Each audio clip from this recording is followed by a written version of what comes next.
I was learning how to write. I was learning the craft. Well, shit, a lot of these stories would make really good, books. I actually started with poetry as a kid because I like the rhyming stuff, so I used to write poems and stuff as a kid. Where I cut my teeth and learned a lot was from reading a bunch of the screenwriting books and then writing a bunch of crappy screenplays. Ever since I can remember writing, I started writing stories. I think writing becomes like a drug. Like once you start, it's really hard to actually stop yourself. Instead of going out with your friends, you're inside chasing the dragon of having breakthroughs with stories and characters and finding those perfect lines. Use the rhythm of the story to, control how the audience sees the story. And if you just read the words on the page, you're not engaging in it. You can tell more of a story with a facial expression than you can from a huge word balloon taking up half the panel. Sometimes as a writer, you wonder what the hell you're doing. If you ever think that, am I just making it in the Kantian sense? Am I just making this up? Am I really alive? Am I really experiencing? Am I just an illusion? The problem with fiction is reality. You do not want your reader to feel let down. I can do this. I think I can do this, but I want to do this. Like when you give somebody a piece of poetry, and it can be someone who hates poetry, and then they read it, and you see that light hit, and you go, oh, I did it.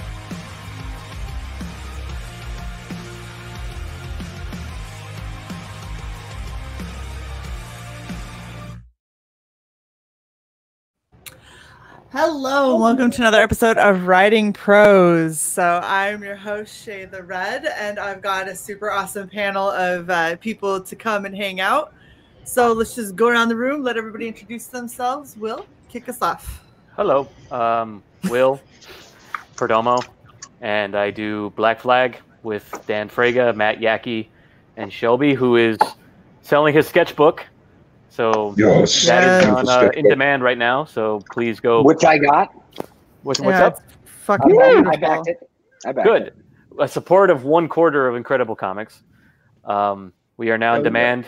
And as you guys know, if you've been tuning in here or to Frega, we have all kinds of goodies. You got your 0.5 book, your Rob Willis book, your choice of black or white, or color, or both. And the book itself, which is going to be stupendous. And ass titty shirts. And ass titty shirts. Some of the most important merch. I recommend the pink. I gotta say, Will, it kills me every time I have you start because you always sound like you're at like an AA meeting or something. You're always like, "Hi, Will. I do things." Like you always just sound so down. Well, I mean, I kind of forget where I am sometimes. That's fair. That's fair. Phil, how are you, sir? Good. Hey, everybody. Thanks for tuning in. Yeah, it's been a while. Yeah. Thanks for having me. I got some spare time, so rare Phil appearance. What's that? A rare Phil appearance. Oh yeah. Yes. Good to see you, man. If you guys don't know, I'm Phil from Zaid Comics. I'm the writer, co-creator of the Lost Pages and Magic Cop, which is on Indiegogo right now, in demand. You can get the Lost Pages. I'm just one half of the two best-looking brothers in all of comics. You guys don't forget that. And if you guys like Dan Frega on the Lost Pages, we have this beautiful Dan Frega trading card that is going to go out to every backer that gets a physical copy of the book. Did he give you the original? Hell yeah, I did. Got this in the mail this week. Don't sound too happy there, Phil. Jeez. He's like, I sleep with it under my pillow. Oh, hold up. Sorry, you gotta tell me when you're showing off cool shit. Yeah, look at that. Damn, that's so nice. I know. It's pretty epic. That's just annoyingly good. It's insane. All right, that's enough of that. I'm frustrated. Hey, Phil, Magic Cop was a lot of fun, bro. I liked it because you delivered. I mean, it was a full movie, man. I mean, you got the whole thing, brother. So I enjoyed that, bro. Yeah, we're starting the motions for Magic Cop 2. We got the cover done, so holding off on to showing that off later, maybe in the next month or so. But yeah, nice. Very exciting. Adam, why don't you go next? Yes, I'm Adam. I write comic books and I write television. I have 2 graphic novels. One is The Eighth, which is an in demand. That's awesome. It was a good success. Phenomenal read. Thank you, Shae, for that. And then I have my new graphic novel, which launches October 6th, and it's in pre-launch right now, called The Kill Journal, and it's an awesome horror graphic novel. Shae even wrote a little anthology story in it. It's an 88-page graphic novel, and then in the back of it, there are these 4 little short anthology stories, and it's awesome. And I love being on here with the stream. That's it. I don't look as cool as Luke. I mean, none of us do. I stopped trying when Luke shows up. I just say, oh, and a plug for John Harvey, who's about to come up. This already arrived. There you go, buddy. That came fast. That came fast. Yes, sir. I ordered it, and then boom, like 10 days later, I had it. I was like, damn, this guy's good. Well, we're in demand, so the books are available for folks that are ready to read them. You know what, John? You just go ahead and introduce yourself, and then we'll hop back to Luke. That's me. Yes. Do it, I'm John, and that was what Adam was holding up. Black Tiger: Legacy of Fury. That is the graphic novel that we currently have in demand, and as Adam showed, it is printed. So you get I tried to do like a Magic Cop number. You get 172 pages of story, so you get a full story arc in there. Hell yeah. So a good way to introduce you to the world. And then also today just launched the pre-launch page for the second book that we'll be putting out, called Magna, The Last Pantheon.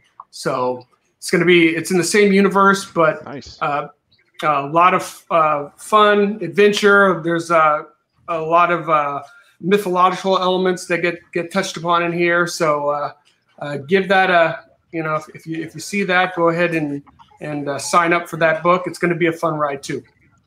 Oh yeah. Amen. That sounds like fun. Awesome.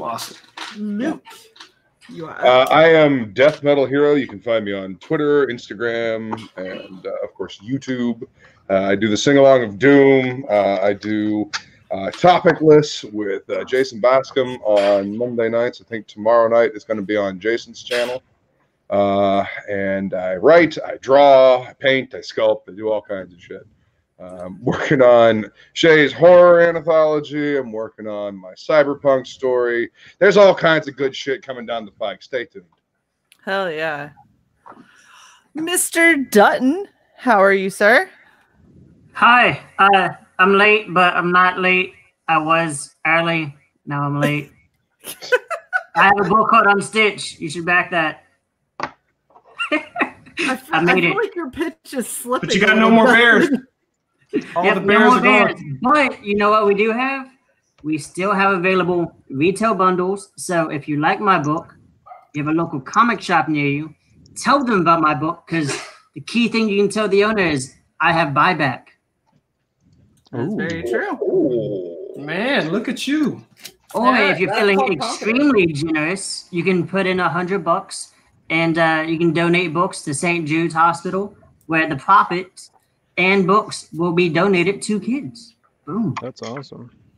And what's the slogan, Will? What's the slogan? Well, first off, before I say the slogan, I just want to say I had the privilege to read Unstitched and give my commentary to Justin, and I must say that in addition to being magical, the shit is very wonderful as well. It's good. It's all around a beautiful book. It's great for children. It's beautifully designed, beautifully drawn. The character designs are awesome, especially the villain. I highly recommend it, so I endorse it. I'm very excited. And second, Harvey over there kind of gives me the chills because it kind of reminds me of my retail days. He looks like a district manager that's calling to like chastise us because there's like a white wall behind him. And he's like, so let me tell you about your TPS reports. I just want to remind you to put the cover sheet on because we're doing that. Do you get the memo? Oh my God. But I back up what Will said. I read it as well, Unstitched. I back it. Yeah. By the way, Justin, thanks. Thanks. Well, I've only been your support since it was a fucking glimmer in your eye. Sexist. Okay, so I know. Under the fucking Phil, why are you not on? Just Okay. So, this was my logic. Right? Because I thought about you. This is my logic, but I can justify why I didn't ask. I bet you can't, but go ahead. You're too nice.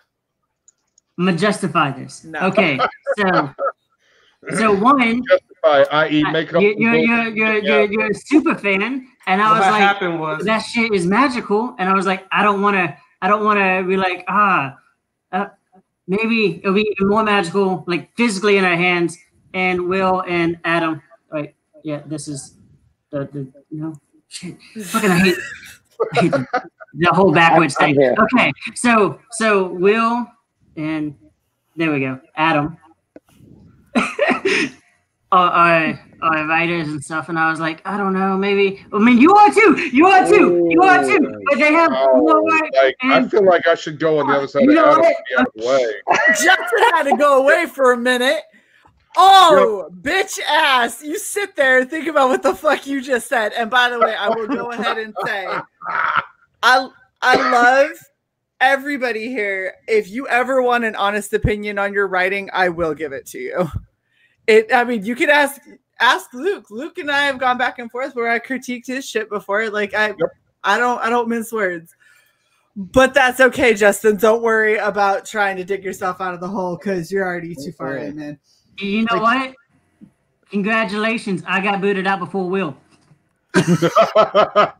No, the reason why Justin gave me the book is because he'll get the A+ treatment. I will sit there and I will talk to you as though I just read Dostoevsky, and I will ask you 1,000 questions, and it'll go on for 6 hours. He did, and you know what? There was like a whole scene where he thought a little bit too much into it, and I was like, I wasn't really trying to think that deep, but that works. Ooh, yep. Well, it surprised me. Sorry, and I'm like, I gotta ask about this. All right. You know what? Hold up. We got a super chat here, and I would really just rather change the topic because your mother has a super chat. Dig your way out of this. Gills Walker, thank you for the 5 Australian. He says, Adam, see, I have the pick as my PFP, but Luke gave you a run for your money. But Shae, get a move on. It'll be Christmas soon. And Justin, have you done yours? That's just that was a lot. That was a really big run-on sentence. Was that English? I'm not sure. Yes. I delivered my drop bear. And it looks like Luke, you did. Damn, Luke, I've got to see your drop bear. I mean, mine made it as his profile pic, but I don't know. Yeah, I'll find it. I'll share my screen. Luke did a hand turkey drop bear to compete with me. I was asked to do a drop bear hand turkey, and I didn't want to bite your particular style of hand turkey, so I did my own. I don't think there's competition. Thanks, Phil. Appreciate you, bud. Oh, you guys are such assholes. I love it. Let's see. Look, I hide my eyes in shame now the rest of the stream. Yeah, see, there you go. You guys might have gotten to read Unstitched, but I got to read Absolute, so. Oh. I'm already hitting up Jason about that. I'm giving him grief right now. I'm his editor. I literally had to read it to edit it. I like how Adam's like, oh, I see you didn't ask me to read it. It's like I literally got paid to do it. Wow. I usually use my writing. Anyone's advanced copies. I use my writing as a repellent. Wow, that's the drop bear. Damn. Yeah, that's my drop bear hand turkey. Oh. Wow, that's a step awesome. up from Luke. Yeah. That's impressive. I got mine colored, but this is good. This is very good. Damn. I'm very unhappy because now I have to do it. I have to do my version of a hand turkey, and it's gonna be fucking horrible. I just, I didn't want to bite your style, seriously. And I had this idea of like this massive, like, I don't know, horrifying bare hand vampire thing dropping down on you. Gelth says that Rosetta's coloring yours, by the way, Luke. Hell yeah. Cool. And no, Unstitched isn't in the mail already. Justin just decided to send it to a select few, is all. Man. You know what? You can put that select few. Oh, now, check your DMs. Oh my gosh! No, I'm not. Now I'm not reading it out of spite. Do not. Do not. Too late. Too late. Just gonna Too wait late. until I have it. Damn it. You know Alright. what? You'll But we have had a a bear and they topic. won't. You'll have a gorgeous handmade bear and they won't. So I paid for that, so nice try. Yeah. Justin, stop digging, man. Man, like, which is impressive because you're short.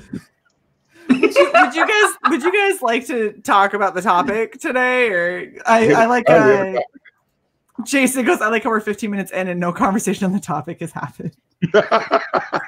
There's a topic. There's always a topic. Thank you guys, you're so sweet. So our topic is favorites. So we're going to talk about favorite authors, favorite bits of writing, things that made you want to pursue this kind of stuff. So who's got one right off the bat? I know Adam and Will share one, and Luke, I'm pretty sure, because y'all were talking about it backstage. What? Yeah, that's not where I'm going. Like, I've got a prose novel, like American Gods. Oh, like that novel. I read that when I first moved away to college, and it was the change of seasons. I was finally starting to see like fall and snow, because down here in America's swampy penis, there is no change of seasons whatsoever. It's hot, and then it's slightly less hot, and then it goes back to being hot.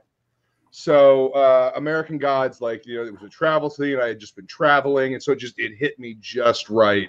And it's one of those books that I have to read every year, every couple of years. And just the book is so much better than the TV series. Like, the TV series ain't bad, but the book is so much better. Like, it's a superb bit of writing as far as I'm concerned. I've never watched the TV series, but I thoroughly enjoyed the book. Hell yeah. I actually am overdue to read that again. It's so good. Have you ever listened to the full cast with the author's preferred text? Dude, if you have Audible, check that out. Neil Gaiman narrates it, and then you have a full cast of people doing all the characters with sound effects. I listened. That's how I read it, actually. It's really great that way. Yeah, it's fantastic. Yeah, he does, I think he does Odin's voice too, right? He narrates it and does Odin's voice, I think. Yeah. No. Odin is Wednesday. Yeah. Spoiler alert. Right. But doesn't Neil Gaiman do Wednesday's voice? No, they found somebody else to do Wednesday's voice, if I remember correctly. I got this version of it from Barnes and Noble. They did dude. Nice. Ooh, that's pretty. Hardcover, it's got like silver and stuff. Yeah, I remember they released some really awesome versions of that. They did a bunch of different books, but I remember seeing that one, like the kind of leather bound. But American Gods, that book. The comic is really good too. Glenn Farby's fucking great. Okay. Who else? I mean, I think for myself, I remember reading Frank Miller's Batman Year One, and that was one of the first that lit a whole fire for me about writing for comics, because I think before I was attracted to art, and I still am attracted to the art, but I maybe didn't understand that there was I could get nuance and complexity out of a comic book until Year One, and then it just, the way it took over and the way he gave sort of depth and emotional weight and consequence for being Batman. And I think that ever since that time, I think that's what I always long for in stories. It was kind of like why I was disappointed with James Bond and appreciated Casino Royale, because he seemed like he didn't have to deal with any emotional weight for killing people, which just isn't the way it is. And that's why, and that's what connected me with it. And I realized, wait, comic books can emotionally speak to people. That it's not just popcorn, and you can build these fictional characters that emotionally teach you something. So that was really the first time I believed that, and it took me down a whole new pathway of comics. And then I think it became hard to read then the popcorn comics, because you felt like, man, I'm still looking for Year One, and which kind of my current I haven't had that in a few years, and a comic is saved for I think that on a few. Daniel Warren Johnson's Murder Falcon is my. Really hit me. Totally missed that. I don't know how you missed it. It's so good. and it's this, and it deals with this character who's dealing with cancer, Mm-hmm. and then he's also fighting this monster, and Luke, you'd love it because it's all heavy metal and like the heavy, where heavy metal comes from is like powering the world, and it's this man suffering from cancer who ultimately, doesn't make it, and it's this great metaphor, and it was like, wow, that it really reignited me again, I'm like, I can be there, and it's so metal, Luke, it's so metal. And then my buddy Gabe Gully, who often pops up in the chat here, he picked it up. I missed it in previews. Oh, I was waiting for a trade, but I haven't seen one yet. Have they put a trade out yet? Do you know? Yeah, they have the trade. I have the trade on my shelf. Then I'm gonna have to find it. You have to go for it. It's so great. And then I'll let Will introduce. Yeah, it's so cool, Luke. It's like because once again, it's this emotional, heart-wrenching story told in like the most fun way. You can do it, and it uses heavy metal and like it's like the better version of Bill and Ted's, right? Using heavy metal. Yeah, the heavy version of Bill and Ted's. Kaiju monsters and fucking kind of Power Ranger-esque with the team and stuff. Really fun. It's so fun, right, Phil? Yeah. So that's one. I know Will and I were talking about one earlier, but I haven't completely finished that, so I'll let Will talk about that book. But I would say like that's a recent, and year one was the original. Okay. Nice. Will, you want to go next? I think the best way to start is to talk about. We batted around the term Renaissance and second Renaissances, and what we meant by that in the back was that you come across something that starts you on a path of something, or it kind of clues you into enjoying something, and I want a little bit more of that. And then you get down a creative path, or you're attracted to certain creativity, and you're with that, and then you veer into something completely unlike it, and then you have a rebirth, and it could happen numerous times in your life. And it happens in every discipline, whether it's philosophy, whether it's just prose, comics, movies, anything, or you could just suddenly decide you're a gardener one day, right? This stuff happens all the time. So I think for me, when I was a kid, I was a Marvel zombie, just like Luke was and is. Yes. And, buying X-Men and Wolverine, then you stumble across something, your cousin takes you to a theater to watch Akira. And you see Japanese animation for the first time, and they're way ahead of anything you've ever read. Then the stories are dealing with things you can't understand because you're very young. And the dialogue is realistic, and the action is visceral, and you're sitting here going, whoa.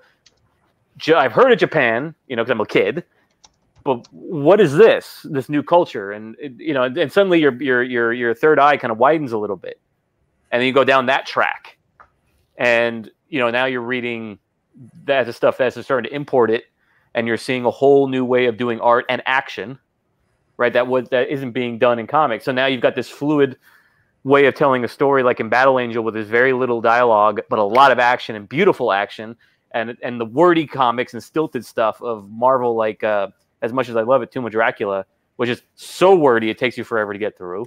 You know what I mean? It just shows. It's sort of like the difference between American cinema in the 50s and 60s and Japanese cinema in the 50s and 60s, right? They're doing stuff in Japanese cinema that they wouldn't start doing until the 80s in American cinema.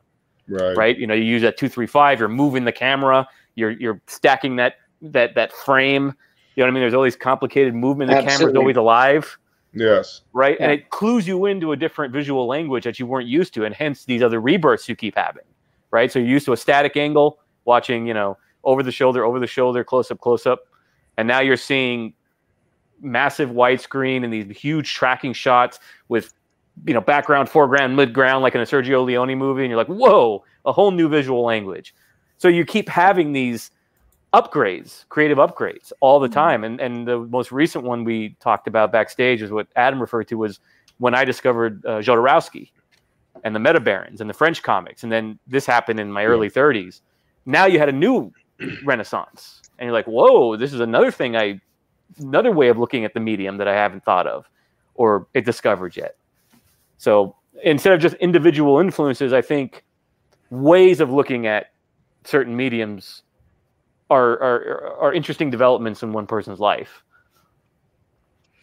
That, I mean, I would wholeheartedly agree with that. I think that there's certain things, and a lot of it will also depend on what you're going through at the time. So a lot of things will hit you differently if you're experiencing something that's kind of close to that, what's happening in that story, or what a specific character that you can somewhat relate to is going through. Then all of a sudden you see an entirely different viewpoint than what you maybe saw if you saw it, 10 years before.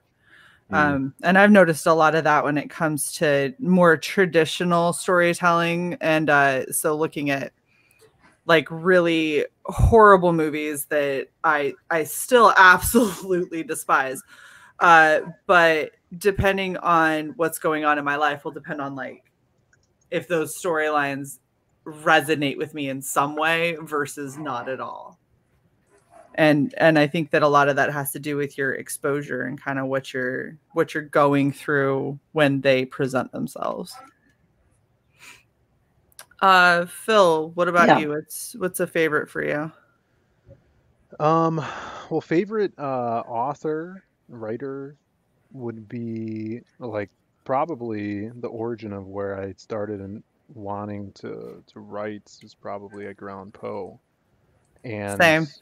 Because when I was young, I had trouble reading, and just novels seemed like unreachable depth for me as a hole that I couldn't climb out of. But its poetry really spoke to me because Poe, very famous for his writings and short stories, but also his poetry is so vast and amazing. And the great thing about him is he could tell a journey, an epic tale through 4 stanzas. The guy was amazing at that. My favorite poem by him is El Dorado, and I think it's like 4 or 5 stanzas, and it's the journey of a man searching for the city of gold, and he's just going for so long. He starves to death basically, and he sees death in front of him and asks him where the city of gold is, and he basically, through metaphorical speaking, he tells him that he's had it this whole life, and he's wasted it all away in search of something that he could have once had. And just the simplicity to that, the flow of his writing, it just inspired me to want to do that.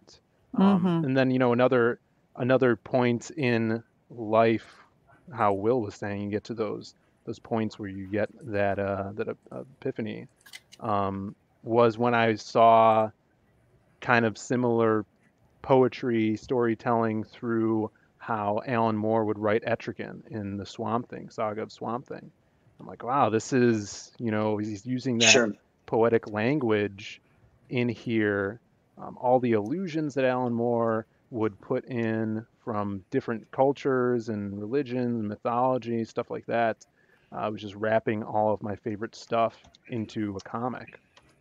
So those were big influences, and of course, there's many other stuff. But well, yeah, but that's the thing is if you're ever trying to write for the money of it, you're probably never going to make it, because it's a lot of long nights and dedication and of trials and tribulation before you ever see money.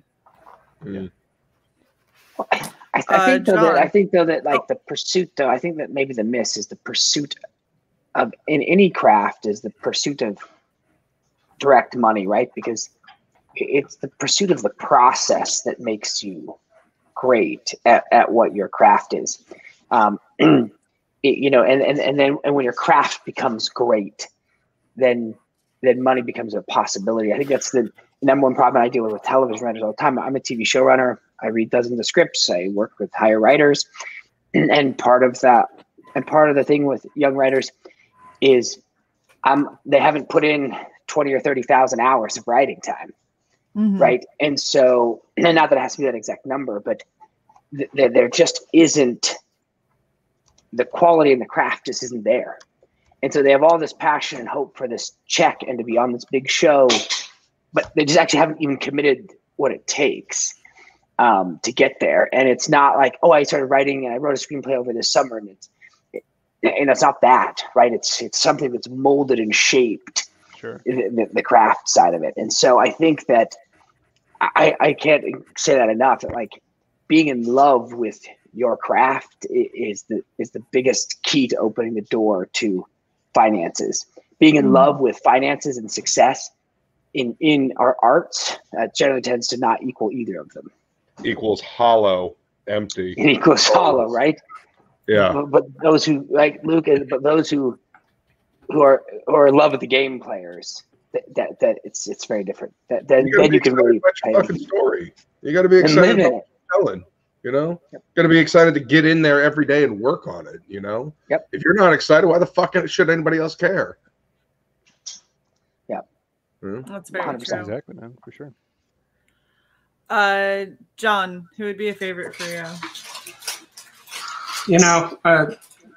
Somewhat like Phil said, comics were they were so important to me growing up. I mean, my mom, had said, if it wasn't for comics, I would have read. When I was little, she would buy me comic books, and her friends would be like, "What are you doing?" Because he'll actually read something, and I think being a very, very creative kid, and kind of you get to read, and you get to kind of fill in the pictures in your mind between the panels, and you're absorbing the story. So I think initially getting into comics, I can remember when I decided I'm a comic collector. It was Avengers 184. It was a John Byrne book, and it blew my mind. I was like, man, you had this giant Crusher Creel. I didn't know most of the characters on there, but I knew Iron Man. I knew a couple of the characters. I said, oh, now I'm a comic book collector. My mom's like, that's great, baby, that's great. But you first I started reading comics, and then I started reading, along with comics, I started reading some other prose. I was really into like sci-fi and fantasy, so I read a lot of Isaac Asimov, and I read a lot of Piers Anthony. I think I read all the Piers Anthony books. And then I started getting into detective books, and that's when I read kind of the Robert B. Parker books, the Spencer for Hire books. But I actually started reading it because like the show came on. I said, "Oh, Hawk seems cool." Then I read the books, and the books were so much cooler, and I was just like, "Oh my goodness, that's amazing." In terms of favorite writers in comics, and I think like Will said,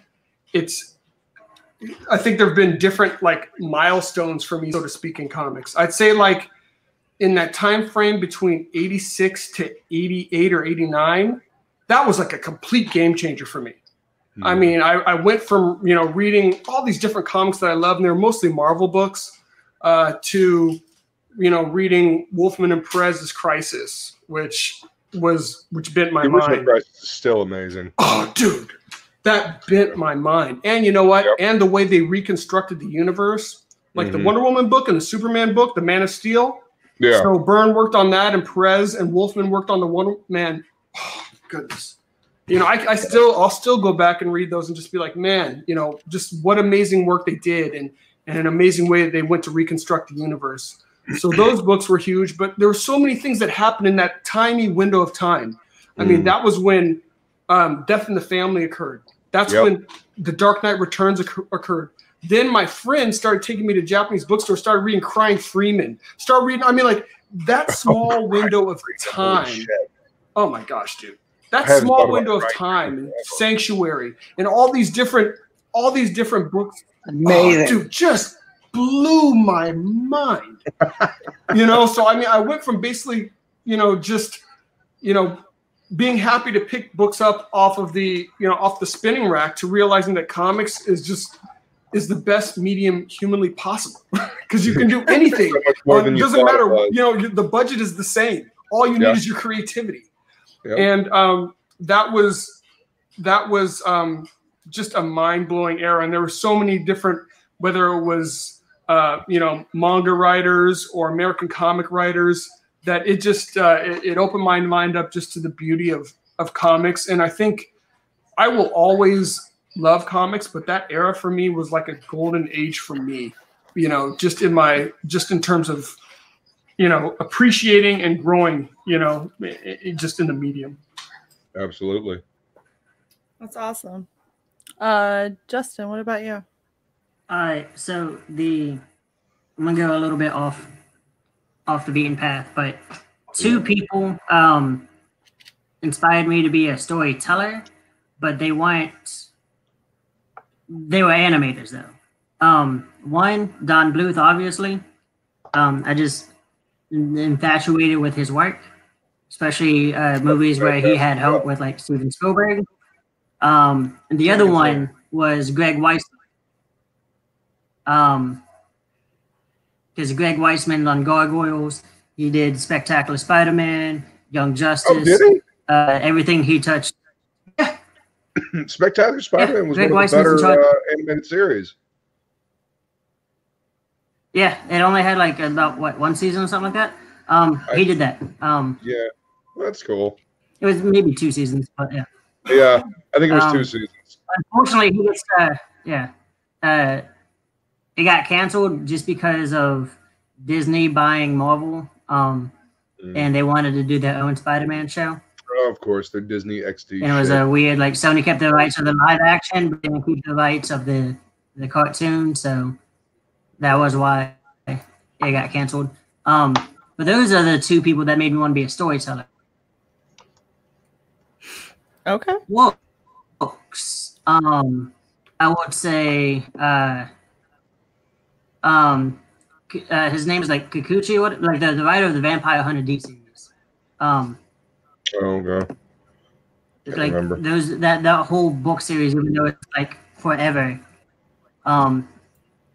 is amazing because it feels like if you took a comic or an anime and you made it into a book. Because you know it's novel series and like everyone knows Vampire Hunter D from the animated movies, but you know it's a novel series and it reads so excellent. And then I would say like comic wise, early Mike Wade and Don Byrne. Kazar from Mike Wade actually was like the first comic I owned. No kidding.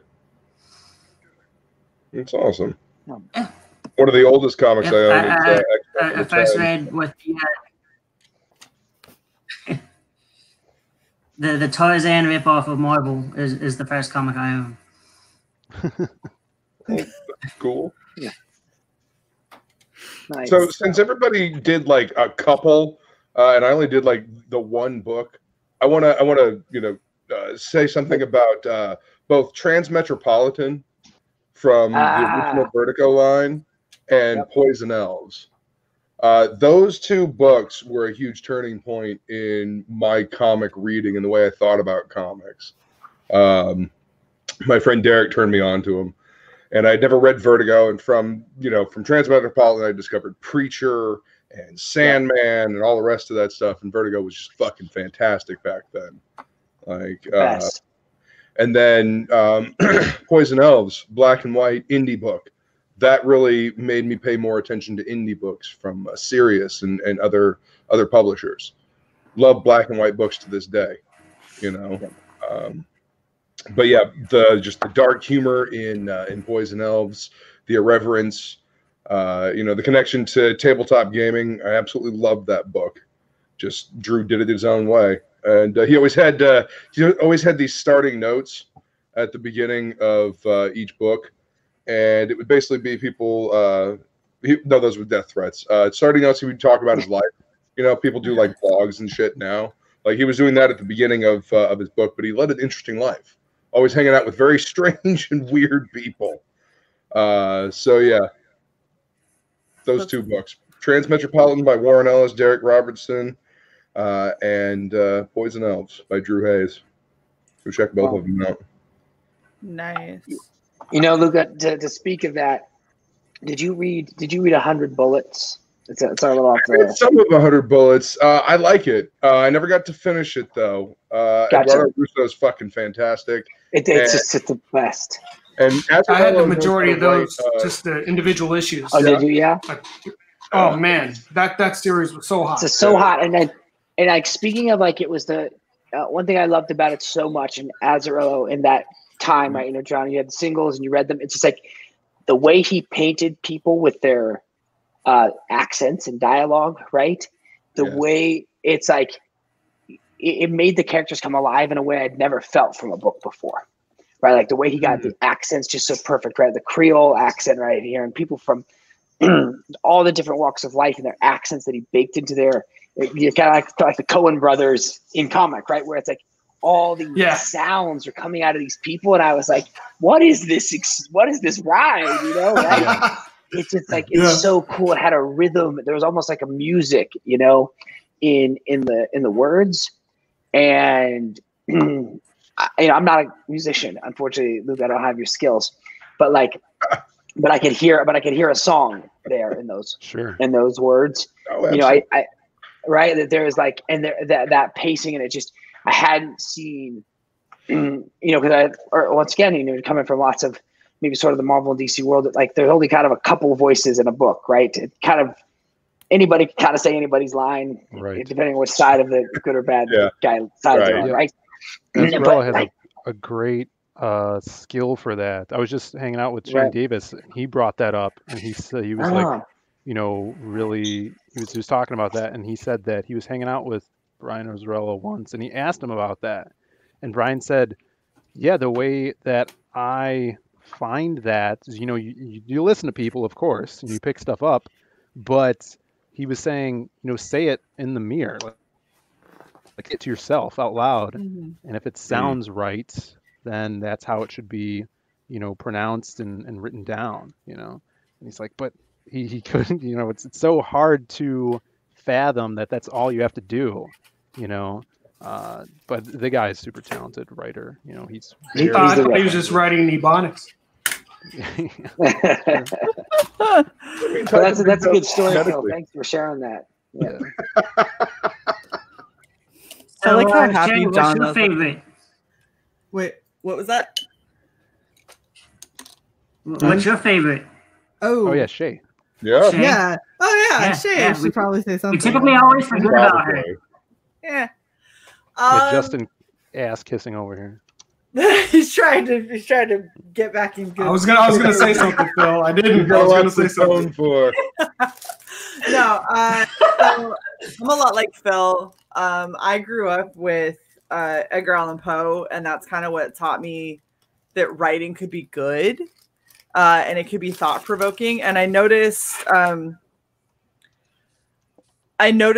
how writing could really kind of speak to you regardless of your experience or your age, because of the way that he, you know, used words and the way that he did certain things. In his, I read most of his poems over his short stories, but even in his short stories, like The Telltale Heart, everybody knows that one. The way that he kind of went about it was just, it totally just mystified me as a kid. So I read a lot of Poe. I read way more Poe than anyone else my age that I knew, and they all thought I was kind of weird. Like we had a writing assignment at one point to read The Raven. And everyone was bitching because The Raven is not a short poem. It's rather lengthy.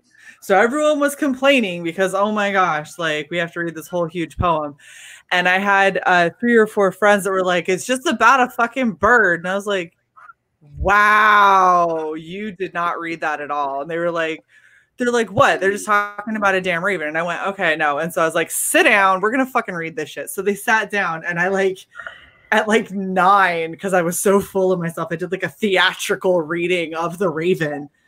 And by the end of it, I had like 3 of my friends just went, holy fuck, that is an awesome poem. And I was like, and now you know why I read Poe. Now you get it. And aside from him, the other big influence for me was Robert Frost. Oh. So I read a ton of Robert Frost, and his way of kind of forcing you to think and reevaluate how your knee-jerk reaction to things. He was very, very good at that. And there's a lot of poems where he talks about things that are kind of dingy and grungy and don't seem all of that great. And those are where the best stories are. That's where the best experiences lie. That's where people grow and they learn, and is in those, less trodden paths and those people that other people disregard. Like, those are where the stories are. And it changed how I related to people in general, but it really affected how I wrote. So those are my two favorites. And then there was Emily Dickinson. She was just fucking batshit crazy. I read a lot of her shit, and I was like, I'm just convinced that syphilis has taken her mind. Like, she's out of it. I don't think I've ever read any Emily Dickinson. I still have one memorized from when I was a kid. Oh my! I remember the Fly by her. I'm nobody. Who are you? Are you nobody too? Then there's a pair of us. Shh, don't tell. They'll advertise. How dreary to be somebody. How public, like a frog, to spend one's life the livelong June to an admiring bog, or something like that. To tell one's life. That's what it is. So basically, when you're a person, when you're like a person, then your life is just fucking dull and drivel, and you talk to an empty void of nothingness that no one gives a fuck about, as opposed to being nobody, where you get to go and experience things, but you don't want people to know you're a nobody, because then you can become a somebody. Nice. She's insane. She's just crazy. I like it. We need a little bit of the insanity. It helps you see things differently. It makes it intriguing. I want attention, but don't pay attention to me, please. Yes. Yeah.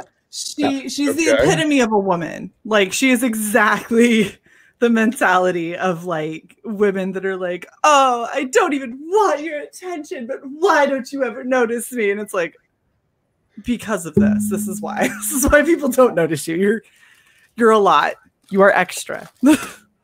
So, Phil, tell me about Lost Pages. I backed it. I'm super excited about it. I backed it a while ago. And I keep seeing these different art images coming. Is it kind of anthology-like? Yeah, I know that's a lot of... I know, trying to change how I was supposed to say. I just have had this curious question. I've been like, I've got the writer pinned down. Sure. Yeah, no, and a lot of my influences, like Poe, you'll see there's a lot of poetry in the Lost Pages. One of the stories actually, so it is kind of an anthology, but it's all based in one universe. Think of more like Frank Miller's Sin City, where there's separate characters and stories, but all in the same world. One of them is about a character named Wildcard, and he's a sorcerer. I actually posted an awesome trading card of him today. Joe Ball's doing the art for it, and it's set totally to a poem about sirens, the Greek mythological creatures, the sirens. So it's the story, and the whole universe is basically my playground to weave in all my favorite things. So you'll see a bunch of influences from mythology to pulp characters and vigilantes and stuff. So it's perfect for kind of like the favorites topic, because it is my original concoctions of my favorite things all together. So you're going to get a lot when you guys get that one. There's a lot going on, and in fact, and that trading card looks mad awesome. The guy with the hammer and the electricity. Yeah, that's a wild card. Yeah. Oh, God, this looks so good. Okay, what a cool idea. I like that, because I like this kind of storytelling. Yeah. It seems like it's a way to incorporate all of these gifts and passions you have in one tale. For sure. And, the main story, it's one story told by a narrator, a character in modern day. So we call him the hobo, because he's a hobo. And he tells these stories to passersby. And I was just filling out these postcards that I'll be sending out. If you were one of the first 100 backers, everybody's getting one of these postcards. I know I just filled out Will's, William Perdomo, as they call him. So those will be going out, yeah. But wow, that's exciting. That's super cool, because I Dang, was I one of the first 100? I know it was on the mailing list. Damn, I might have missed that. I'll check. I will check. Depressing. How could I slip down to get into that 100? Yeah, everybody's going to get one, but for the first 100, we're just sending them out early. So we'll be sending them out probably tomorrow or Tuesday. Cool. That's awesome. Not the segue. Sorry there. No. That's I mean, I think it's interesting. So on the topic of favorites, like there's so much where you could go with this, because for a writer, you don't have like one area where all of your inspiration is coming from. So like I love that Phil's over here like, well, based on movies and books and poems, this is what I like. And so I'm putting all of them into a book. It's like that's exactly what I wanted to do with my dark anthology, is kind of like all of the shit that I loved from Poe and all of the kind of stuff that rattles around in my brain. And the way that they did a lot of like collected works of his, where it was just, it had an overarching theme of like, it's dark and kind of depressing, but that was it. That was all that really connected it. And so that's what I wanted to do. You know, Phil's connection is it's in a book that a hobo has, and he's like incessantly talking to people who are just trying to go about their day. And he's like, let me tell you this story real quick. And people are like, yeah, okay, I guess. Like, you know, it's interesting to see like how you kind of reconcile it and everything. Like, where else do you guys, I know we talked about this when we talked about inspiration, but where else are you guys pulling inspiration from, and how has that affected your favorites? Can I take this one? Yeah. So I think, you know, of course, everywhere, but I don't think a specific thing I want to talk about that deals with this is, you know, not to talk on a sore subject, but Mike Mignola was doing an interview one time, and he was saying that Hellboy is his character where he could throw into any situation. So any, like, one of his favorite things dealing with, you know, mythology or anything really, he could throw Hellboy into. So he could basically retell a myth, but starring Hellboy. And I loved that, you know, where you could play off of those favorites of yours. And that's kind of really what my character Wildcard is, where I could throw him battling the sirens. You know, I have a Jack the Ripper story I want to do with him one day. You know, there's, you know, a character, a villain that I have coming up in the future. His name's El Dorado, and it's because of that Edgar Allan Poe story. So you could really pull from anywhere. Movies, you know, of course, but where I tend to pull from a lot is mythology, because I'm just so fascinated with it. It's so vast, and to see that mythologies from different cultures that are on the other sides of the world from each other have very similar stories is awesome. You know, you look at psychologists like Jung and stuff talking about the reasonings for that. It's just so fascinating. I think a point where I became so infatuated with it was I took a mythology class in college and just opened my eyes to that. That's where I learned of American Gods. The professor actually told me, you know, he was telling the class about the Neil Gaiman book, and that's awesome. Found that, yeah. So, you know, storytelling in general, going back to ancient times, has just fascinated me. That's where I pull from a lot.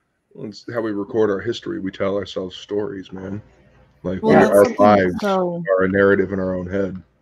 That's something I like that's always so interesting is when you're talking about mythology. It's like you're talking about stuff that you'll see in, you know, Greek culture and Norse mythology and Egyptian, like, you know, Icelandic and Scottish. Like every single culture had some kind of a tale of a vampire. Every single one. Like they all call them something slightly different, but it all has the same kind of basic idea. And that has always been something that's been really like intriguing to me, is when it comes to those kinds of themes and everyone talks about it as mythology, and it makes you wonder like how much of it is mythology and how much of it is like over time the story just got the cool more thing is fantastic. At the core of myths, most of them are tales of warning, right? So it's like okay, here's a monster that comes about when someone drinks another human's blood and they become very evil and monstrous. So don't drink other humans' blood, right? Right. Or you get like the Wendigo, which is in the Native American monster. Yeah, don't be a cannibal. Yeah, it's a tale against cannibalism. Sure. So you know you have a group of men that get lost in the woods on a winter snowfall night, and one of them, to survive, eats the other one, turns into this murderous, monstrous, giant Wendigo, and it's a tale of don't do that because this is going to happen to you and you're going to kill all of your friends. Well, it's like, if you want to really delve into it too, it's like giving a price or a value to your own humanity. Right. Yeah. Right. Like there is a line where survival instinct is going to be do whatever you have to survive. But the thing that makes us different from animals and beasts is that we're human and we can reason. And so the whole idea of the Wendigo is like, yeah, you can eat that person and live, but this is what could happen. It's like a way to scare people into being like humans as opposed to just like fucking savages. Mm-hmm. Sure. What were you gonna say, Adam? I interrupted you a couple times. No, I'm glad you did. You had something more, something better to say. I like this feel though about what Mike Manola was saying about I could stick my character into any myth, right? And part of me starts to think about that when I think about what I love about comic books and what I love about crafting a timeless character. Some ways that I think about, Batman Year One and its impact, like. Batman can exist in any myth, right? In the same way Hellboy could exist in any myth. Right. And, but maybe some of the characters in 100 Bullets couldn't. Some of these are very, they exist in, they're a more reactive experience. They aren't an archetype, right, so to speak, or a sort of above human that could be plastered anywhere. And I think, speaking about these, when I've started to think about these stories that really affected me or characters that have really stood in my mind, they could probably drop into any myth. And maybe there's something to be said about that when crafting your own characters, or maybe not necessarily all the characters in the tale, but a memorable one is that it could drop into anybody else's story and still make sense. Yeah.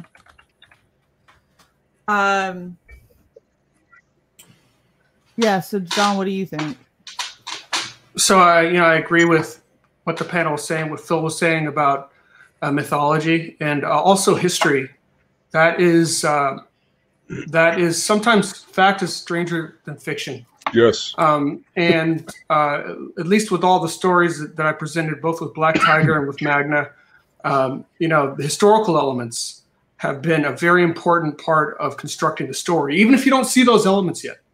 Whether in Black Tiger, it's, kind of, the roots from that Japanese occupation, or, the roots of, just kind of the things that Asians experienced, when they were, during the time of World War II. These are all things that will come into play, because sometimes when you're able to take a twist on history, or like, for instance, with Magna, it is a supernatural story, and it takes place during World War II. And from a mythological standpoint, I get to touch on a lot of different types of mythologies. Aesir, Egyptian, Chinese. But from a historical standpoint, I got to touch on what was going on in Norway during World War II, and that was just an amazing discovery for me, because that's not something that I learned in history. Right. There were divided states out there. There were countries that were trying to, some were kind of red, blue, and we kind of were on the other side of the ocean, and that just wasn't really part of the history that we learned. But I think sometimes it's just being able to take all these interesting elements, whether it's the historical elements, whether it's the mythology, or even the theology, and trying to, and really coming up with a coherent story. And I think one of the important things to do, especially if you're building a world, is is to be consistent. You kind of have to figure out, if you're doing a full world building, if you're just telling a story, that's one thing. But if you're doing a world building, you got to really figure out what the principles are that your world is built on. And one TV show that I thought was when they redid Battlestar Galactica. Man, I really enjoyed that show. And they kind of they started going down this path of, hey, it's either there's a polytheistic path and there's a monotheistic path, and they were going down a route to give some kind of reconciliation. And the thing was, at the end, they did nothing. They didn't reconcile the show. They didn't reconcile what kind of what they were, kind of a lot of the friction that was going on in the show. And for me, I'm like, listen, if you're a storyteller, just have the courage just to stand on whatever it is that you're trying to profess. I mean, or whatever it is you're trying to say. I mean, for me, that was, I know, Will, you talked about the Matrix movies.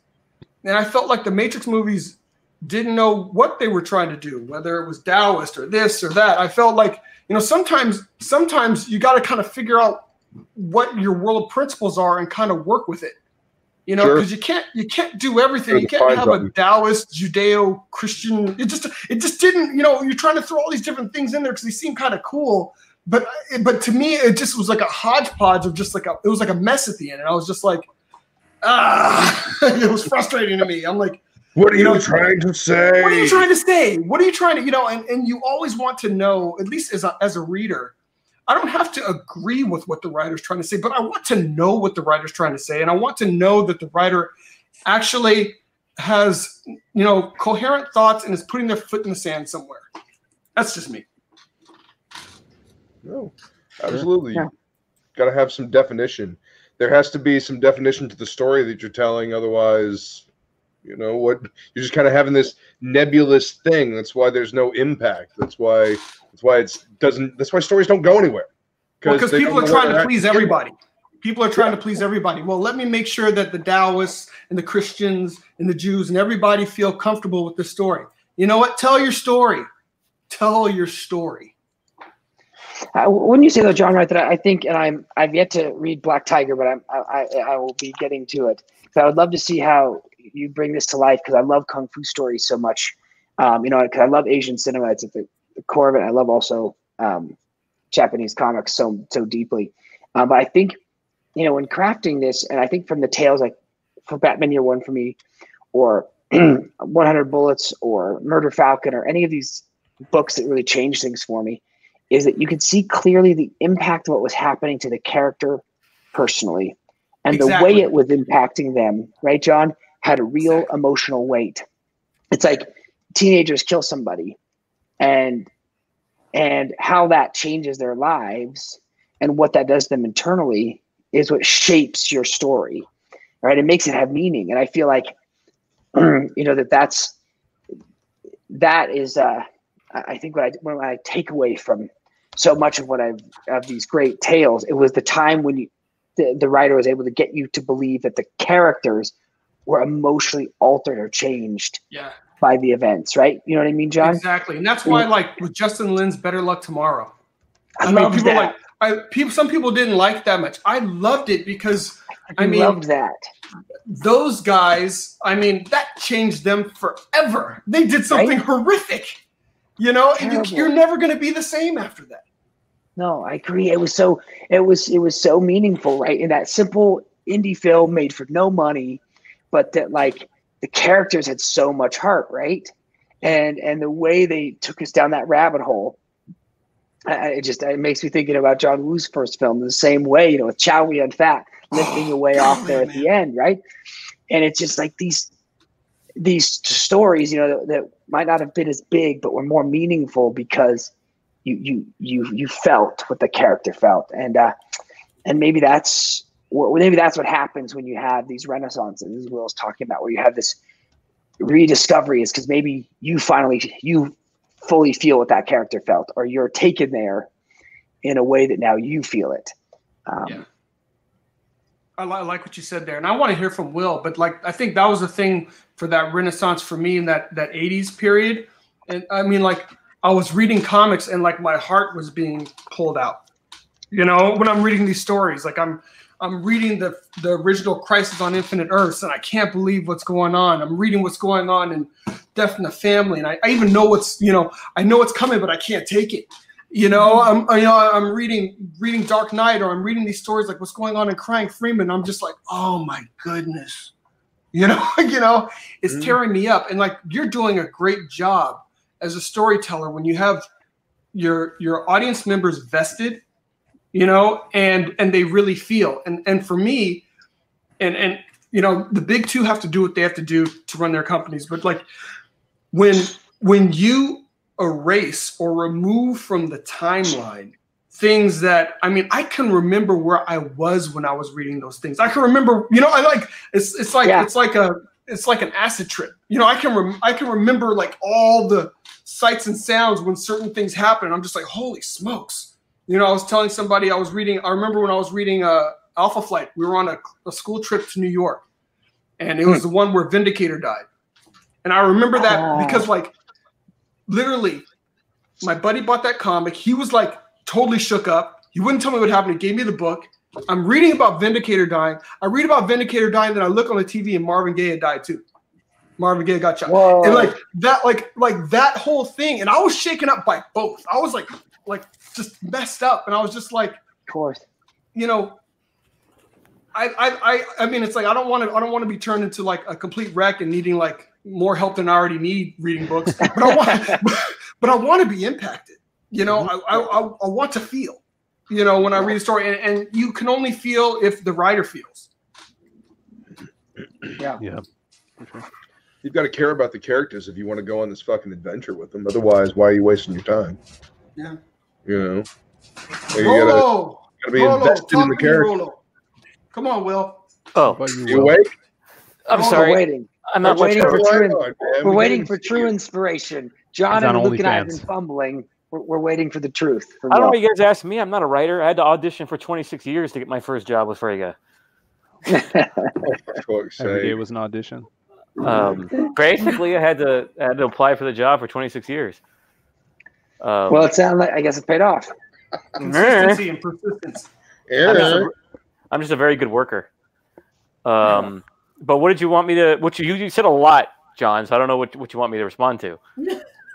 Man, well, I know you have. I mean, we had spoken, you know, before about you know on about some of these you know, related topics, just about, you know, whether it's history or mythology and how that impacts, you know, as a source of creativity for you. I mean, start there. For me personally, I don't take a lot from mythology, because to me, mythology, if you want to look at mythology objectively and look at it in the matrix of human history and human thought and what it represents, it's a failure to understand ultimate reality, and it's sort of a dumbing down of something we're always trying to strive for, which is the good.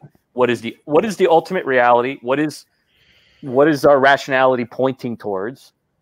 Okay, and because we like images of things, we end up dumbing it down into things with beards, right? So Odin, Ra, and we say, okay, if it's like us, then it probably has. Well, I have a beard. Luke has a beard. Right. Justin has a beard. John. But has you understand a beard. what I'm saying is that what you're doing is you're going, okay, if it's got a beard, it's human. If it's human, it's got a wife. If it's got kids, it had sex. So it's not divine anymore. It's just superpowered, right? You don't need a beard, Shae. You're good. To me, mythology is sort of a failure of that. And the way I kind of look at it, and the way I looked at Black Flag when I was creating Dan's ontology for it, is how the universe came to be. And it wasn't anything that was a guy that came out of the sky and threw a lightning bolt. It was, okay, there's nothing. How do you get something from nothing? And you work backwards.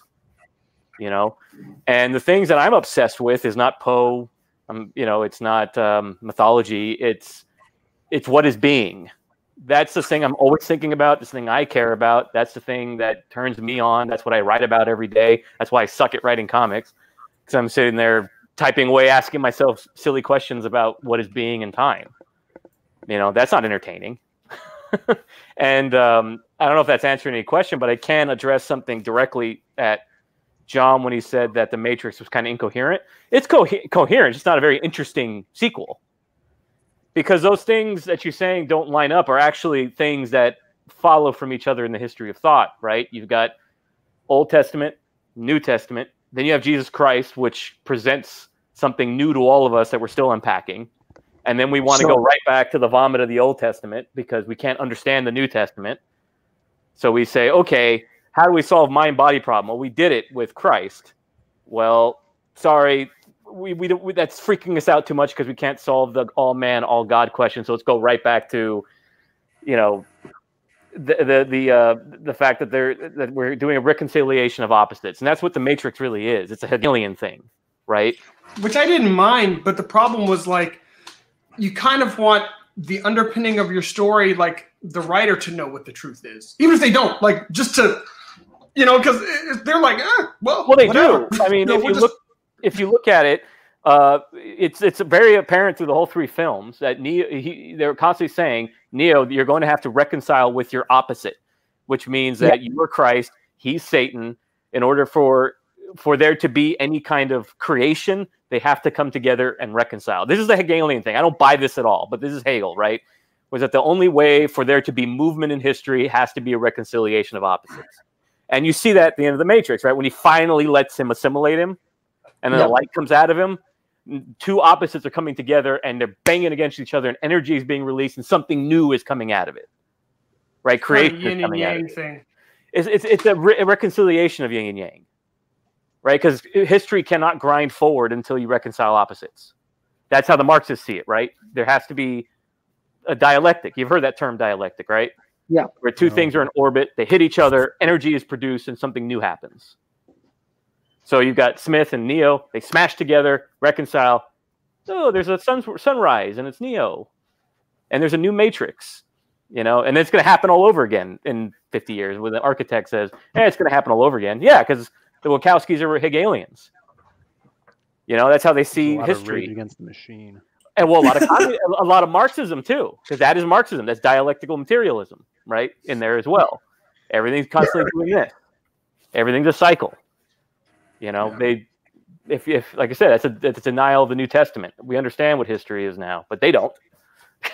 Yeah. Serif was cool. Yeah, and maybe that's why it was unsatisfying in the end. Ultimately, left you kind of empty. Well, right? Because there was a denial of truth, and there was also this concept, one that doesn't really exist, and so you were left kind of empty at the end, right? I think that's ultimately what happens at the end of a tale that is trying to sell you an untruth. Is even though it might pay off from a mechanical standpoint of a story, if it's selling an untruth, you get kind of left empty. You're like that button or that reward at the end. It sucked. That wasn't, you know, where's the reward? You know, everyone's supposed to get the reward. I guess Chewie doesn't get a reward. Maybe he finally got one ultimately, but you know, everybody, you're supposed to. Where's the reward at the end of the movie? I felt like that sucked. Honestly, I think they had a really cool idea for the first one, and they made it, and then they're like, "Oh shit, where do we go with this?" And then they kind of tried to go somewhere with it. They didn't know where they were going to go with it. Because the first one, at least, I see where Will's coming from, but for me, the first one, it was done. Right. I mean, well, you know, he'd already figured it all out. Very messianic, right? It was this really nice, And you know, he did everything's reconcile. Binary. He's figured it all out. He's, you know, so why are you going to go back to fighting? Why are you going to go backwards? You know, you don't even need to fight anymore. Action figures and video games and fucking CGI, man. His action movies are fun. Because it made money. To try and do they got my money, so I guess I can't say anything. Yeah. I mean, I wish they would make like an Invisibles movie instead of a new Matrix movie. Like, if you're gonna make a movie, maybe make something about the source material you fucking lifted. Just saying. Grant Morrison. Yeah. Are you talking about what's his name? Read Invisibles if you want to read like where the Matrix kind of really came from. Who's the guy who wrote Hard Candy? He doesn't care, but what's his name? Fantastic. Anyway. So, not to totally derail off of Matrix, but I'm going to completely derail off of Matrix. Phil, did you see the question I put up a second ago from Eric? I did. Eric wanted to know where the silhouette came from. He said he was his favorite character from the Lost Pages. Thanks, man. Yeah, so the silhouette was actually the first character my brother and I ever created, and we actually published some old comics back in the day. Here's the second issue of the silhouette. This is back when we would take pictures of myself and my friends and put it into Photoshop and then make it look like a comic. So we were doing this back when I was right out of high school, like 2012. This is the second issue. It's from 2014. And the silhouette came about like That's most amazing. of our ideas at Zaid Comics. It was a joke. So my brother and I were like probably like hanging out in the back of our parents' car, going to Wendy's or some shit, and probably just watched the movie The Shadow.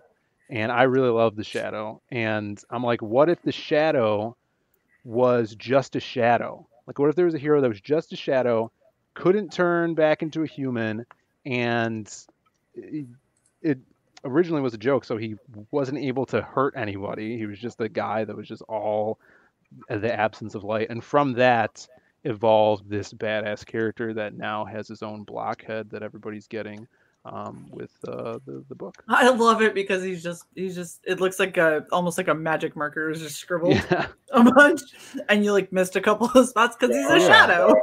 But through that idea, you know, over the years, after publishing that initial, 2 issues, making 50 copies of it or whatever, we took a break from doing that. But throughout college, I was still writing stories about the character, and he evolved. So he's been with us for like 8 or 9 years. And I think that really helps a character, like having a character simmer in your head with you, and you know them and know what they would do in different situations, and just thinking and stewing on that idea or character. That's why I think, this is the perfect time for us to come out with these stories, because all these characters have been with us for that long. Because that was the spawning point of the whole universe, was the silhouette. Nice. Eric wants to buy one of the originals, which not gonna lie, that actually looked kind of badass, and I'm very intrigued by it. Yeah, people want us to do like maybe for the next one, put like a digital copy of those old ones in there, which might be kind of cool. But I'm embarrassed of that writing, so. We'll see.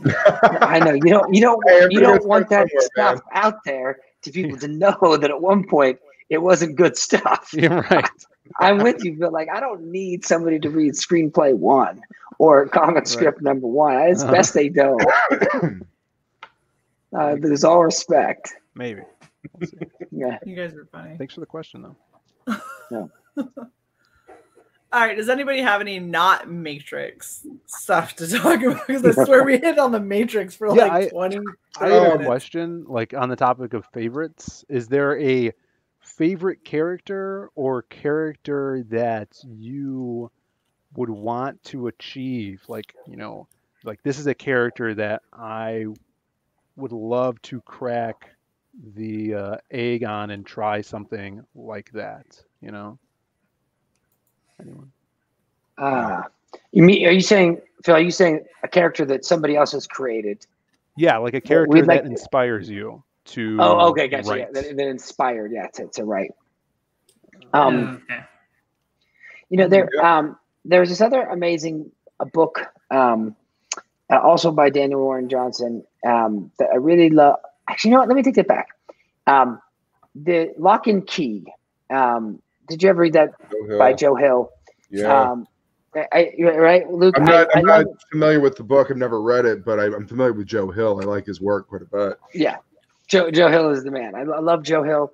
And it's a shame you can skip the TV show. I say that even though I make TV, I would skip it because the book was like my favorite horror comic of all time, and the TV show is not good at anything. It's not funny. Yeah. It's not horrific. It's not dramatic. It's not interesting. I don't even know what happened. Anyways, but in Lock and Key, I really, really love the cast of characters in that.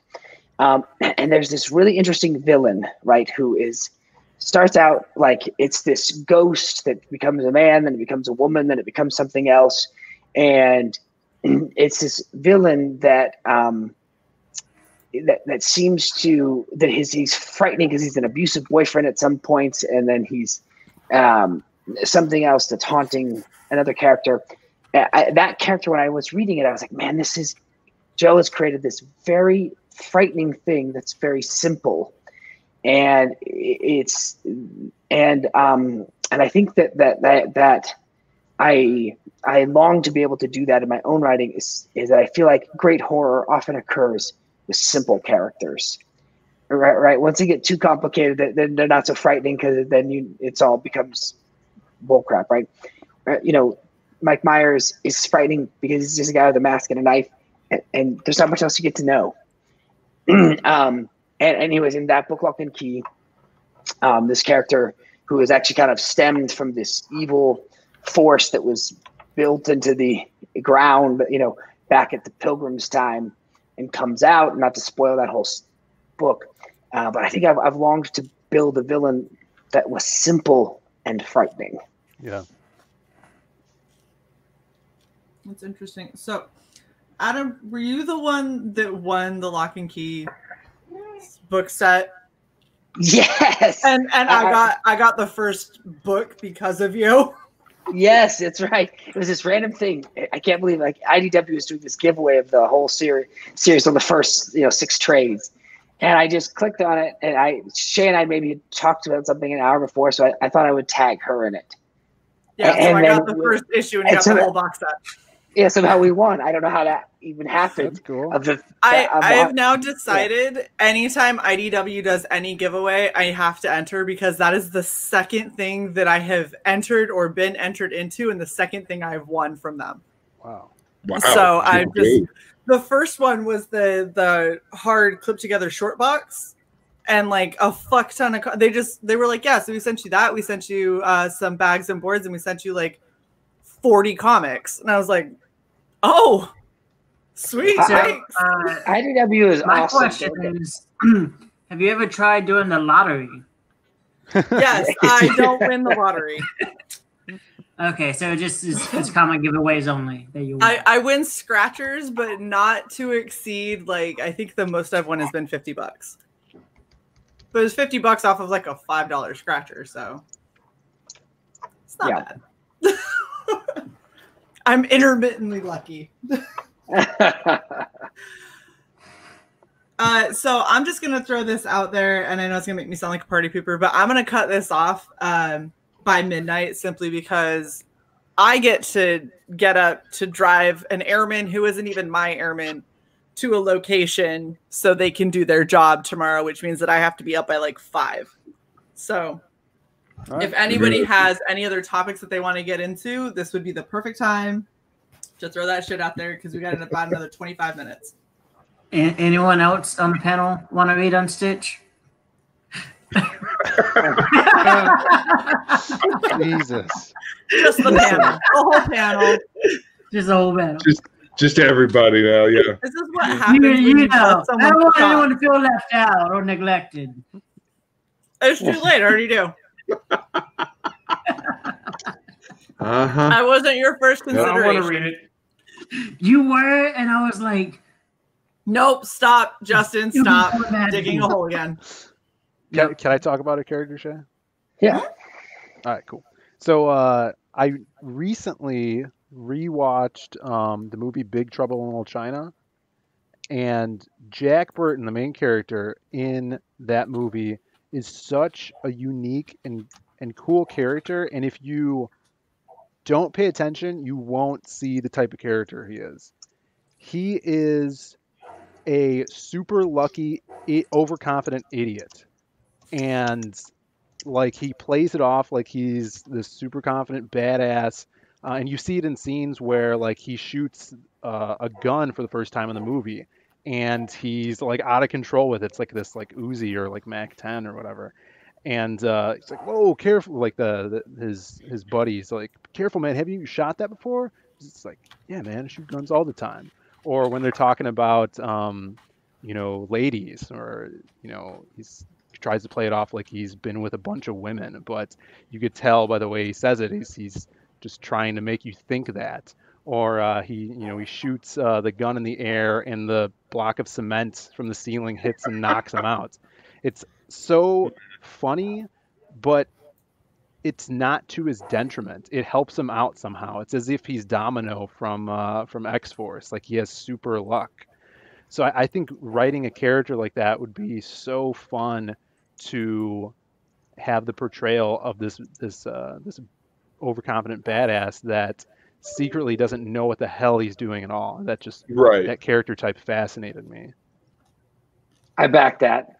Yeah, I back that. I love that. I always love that so much about the Evil Dead. Right? Is that Ash had two great gifts: towering ego and towering ignorance. Yeah. Right. And like he had, those are his. He had just so good at those two things. And I agree with you. I feel that true about Big Trouble in Little China as well too. Yeah. It was just so captured it. For sure. Yeah. Yeah. Ash, despite how much he wanted to, Ash would never quit. You know. Yeah. Yeah. Unless he was offered a lot of money and a lot of booze. Yeah. Or just booze. Actually, even. Yeah. Or just booze. Yeah. See, so I think that to go to Phil's question about like a character that's a favorite that inspires you to write, I actually have the opposite. Is a character that is one of my least favorites that I desperately try to never write. That's good. And for me, that's the like super strong female that comes across as just totally up her own ass, that is constantly like, I don't ever need a man. Like, I hate those characters with a passion, because every time I read those kinds of women, and a lot of this is coming just like with your favorites. It depends on what your past and your experiences and everything are. When I read those kinds of characters, being a 6'1" female that has constantly, like, I've been more of a tomboy. I was into wood burning and carving and helping my dad on cars, like grease and, dirt and mud. Like, that was what I did. She's into arson. It was really like, I liked my childhood, but it wasn't, I always felt like I was missing out on kind of the more girly aspects of being a woman. And then I read characters like that, and every single time I would read it, I'd be like, this is why I don't want to be that. This is why I've always been so much more tomboy, is because reading something where you constantly say, like, I don't need a man, but you kind of do. And it's not a matter of like need because you are incapable of doing. It's need because we all need that other half of us. And I don't like it's like dehumanizing to me. It's like everything that people assumed I was because I was big and outspoken. Therefore, that must be what I am. So every time I see something with, if you have a female character and she's like, I'm good, thanks. Like, I'm always like, I don't know that I'm going to be okay with you, and I'm going to try and give you a chance, but like instantly I hate you. Yeah, I already hate you. You can be like the main. When you say, Shae, that's because you have a character that's claiming their insecurity is a strength. Yes. Right? They're being dishonest to you.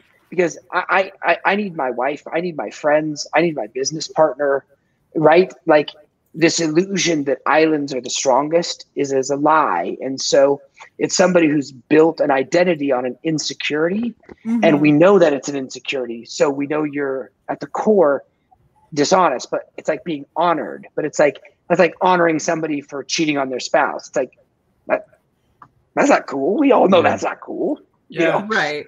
You know what I mean? So it's like, or you're basically making a character that isn't human. Everybody's broken, and everyone has brokenness.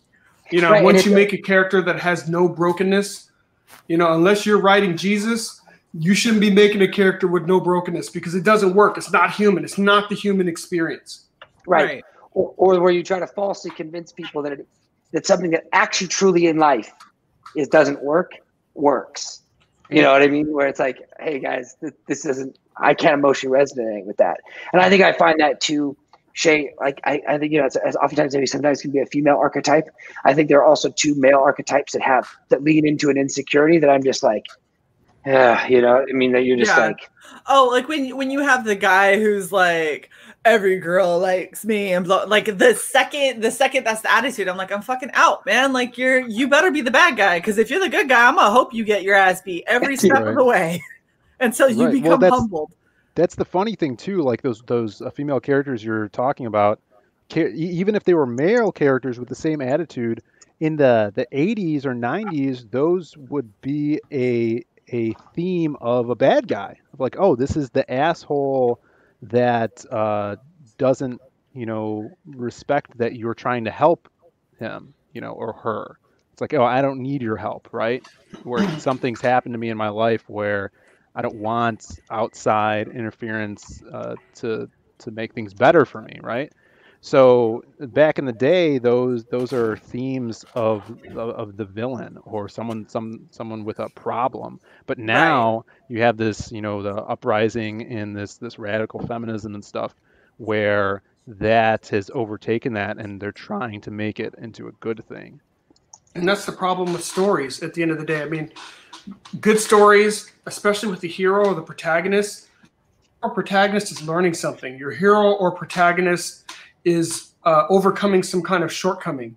But if your character has nothing to overcome, what is the story about? Who cares? Right. I mean, really the villain in your story is another dynamic character that helps your hero to get over that hump of whatever it is, whatever that fear is, whatever it is, that thing that is holding that person back. And when that person has none of that, because, even as I talk to my kids, it's like, I deal with my kids and their insecurities, but then I talk to them about, as a grown man, I have my insecurities and I have my battles. And I'm like, you know what? Daddy's facing a battle that he feels like he's faced a couple of times and just hasn't faced very well. At some point, either this is just going to keep being, Groundhog's Day, or at some point, there's going to be an overcoming. And that's why we cheer on characters. That's why, no matter where the story is, we can resonate with the character that's trying to overcome something, because we're like, in some regard, we're all there somewhere in our lives. Well, there's got to be an opportunity for growth. If you're already perfect at the start and great at everything, where the fuck are you going to go? There's nowhere to go. Well, you have to be imperfect so you can go somewhere to become a better character. That's character growth. Right. Well, like, and when it comes to these characters, if you like, this is something that I think a lot of these newer writers don't understand. If you have to tell me that my character is strong that I'm reading, then they're not strong. And it's harder to write to show strength and to show resilience and to show, that somebody doesn't constantly stay down. And like I've read series where there's been characters that I've hated for like 10 books. And I've just been like, oh my gosh, I fucking hate this bitch. Like every time she comes out, she's just nasty to people unnecessarily. She's really crass. She's really short. And every now and then you will have somebody who will take a little bit of care with that character and give you a reason.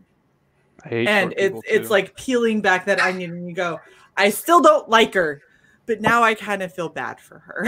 Like there was a reason for her being that way. But for the most part, what we have currently is I'm strong and I don't need no man, or me big dumb man and get all ladies all time. Like if that's how you're writing, just stop. Like your characters are so shallow that there's no purpose to them. You know what? And actually, speaking on the favorite characters, I'm going to actually give two because they're about the same. Roland from the Dark Tower series. One of the best. And John Constantine. Like, both are like highly talented at what they do. Both have that presence of strength, but both are actually completely broken characters. Well, and you see it multiple times in multiple degrees in those stories. Yep. And you even see them, like, again, as you said, multiple times. You see them also, they make the play where they either do the heroic thing And sometimes they don't. They do the selfish thing, and then they regret it later, and it just sticks with them. Like Roland let Jake die in the first one. Yeah, he does. Go then. There are other worlds than these. Yeah. Yep. And Justin's take on Constantine is awesome, by the way. If anybody's looking for a great take, DM Justin and hear his take on Constantine. He should be writing that book. I'll leave it at that. I actually did my my senior English lit thesis to graduate from high school on John Constantine. Like, I said that despite him being, you know, a crotchety asshole, I didn't use those terms obviously, but despite him being a crotchety asshole anti-hero, he still fit the archetype of a traditional hero. And I got an A on the project. Love Constantine. Oh, look at Go you. get the Hellblazer book. Especially the old Constantine stuff. Vertigo. Yes, Vertigo. Absolutely. Vertigo. You know, back before Vertigo was Vertigo, actually. Anybody else have any favorite characters? Wolverine. I'd love to do a Wolverine story. I remember reading one story in Wolverine and remember being just pissed off with where the story was going. And I was like, well, fuck it. I'm going to write something that will fix all this shit that this moron did. Yeah. So that Wolverine. I've always wanted to write and draw, you know, like a little mini series, like a 3-issue What do you story. smoke a cigar, though? Right? He's got a fucking healing factor. Like, why is Wolverine not allowed to smoke a cigar? Like, I want a scene of, like, OG Nick Fury and the Thing and Wolverine and fuck it, Lobo as well. All sitting around a fucking table playing poker, smoking cigars, drinking beer. I want Wolverine smoking 3 of them, though, because he... if you're going to go off of the kind of character he is, he's going to be like, fuck it, I can't die, whatever. And it's like, I mean, you can. He's like, nah, well, let's see. Let's see if it happens tonight. Mm-hmm. So, yeah, I missed the original Wolverine. Thanks, Casada. If I could write any DC characters, I'd want to write Big Barda and Mr. Miracle. Because I think their relationship, I think they're completely symbiotic. They totally need each other. You know, like Barda, like Miracle is kind of like Barda's heart, you know, and Barda keeps Miracle's, you know, keeps him alive. Yeah, totally. You know, because if he's not going to get killed doing something, he's going to just, you know, I mean, he's. But I like the potential dynamic between those two characters, and you have two characters that really need each other. Yeah. You know, and maybe not in all the ways that are obvious. So I mean, if I were given the opportunity to write any two characters, I mean, it would be you know, I wanted to call it Big and Free. You know, I mean, it's like you have, you know, they're simpatico. That's a great title. So also, my favorite thing about Barda is that she has huge cans. Hey man, ass titty sell book all day long. So the thing that I love, because I didn't know about Mr. Miracle and Big Barda until my ex was like, hey, you know, can you pick me up this at the comic book shop or whatever? And I picked it up a couple issues and I brought it in and I was like, hey, who's this big chick? He goes, that's Big Barda. And I was like, big is in her name. Are you fucking serious? He's like, no, she's like massive. And he starts showing me pictures and he starts telling me this whole history of them and their relationship. And I was like, holy fuck, this is somebody who gets that idea of being like, because Big Barda is the exact character that when I say that characters that I hate and would never want to write, Big Barda is how you do it right. Because she goes through, like, she just is strong. You just see that she's strong. But when it comes to those, like, they have a lot of heartfelt moments and there's a lot of like heart to hearts and stuff. And when you see those, you get to see a side of Barda that other people tend to think isn't there because they see her as a giant warrior. They see her as somebody who's going to go and like smash everything and like, good luck taking her ass down. Like she'll take 10 of you with her kind of thing. And they never think of the emotional side of it. And I remember there was one scene and I can't remember which. It's in the I think the last run that they had, but there was a scene and you just saw her and Mr. Miracle, and they were sitting, it was like on a beach or something. There was like a sunset, and you see them sitting there, and she's basically just kind of like having like a connection with him, and he's telling her like, you know, I know that you're big and strong, I know that you do all this stuff, but I'm here for you. And it's the gratitude that you see from her. And I was just like, oh my gosh, this is exactly how this is supposed to be written. Like, this is good storytelling. This is a good character. Yeah. As opposed to She-Hulk, when I made the mistake of picking, I don't even remember when the fuck this was written, but I picked up one, if you and read She-Hulk, go read when John Byrne was writing. I will have to. That was awesome. Because the one that I read, she kicked a guy to the curb because he didn't like her being She-Hulk, and she didn't want to have to do the switch back thing to look normal, and so she basically was like, "Yeah, fuck you," and goes this literally the entire book of her being like, "You're not going to control me. I'm not ashamed of myself, so fuck you." Blah blah blah, and in the last 2 pages, he proposes. She said yes. I was like, what the fuck did I just read?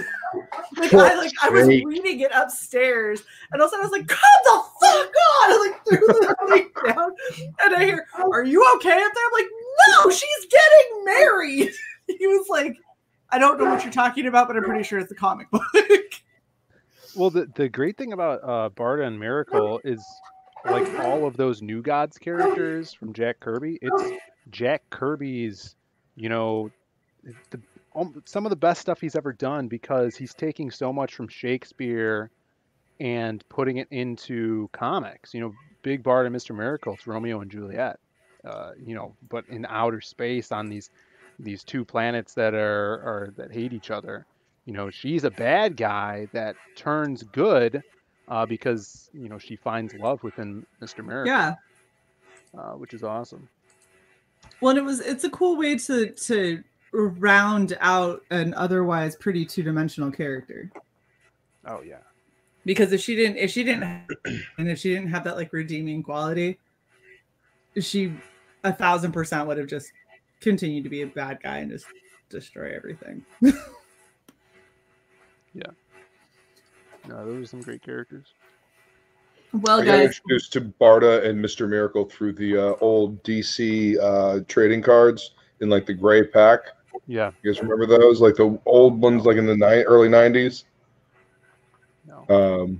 I was at an arcade at a mini golf course, and I hit the jackpot on some tickets, and I was able to buy an entire box of them.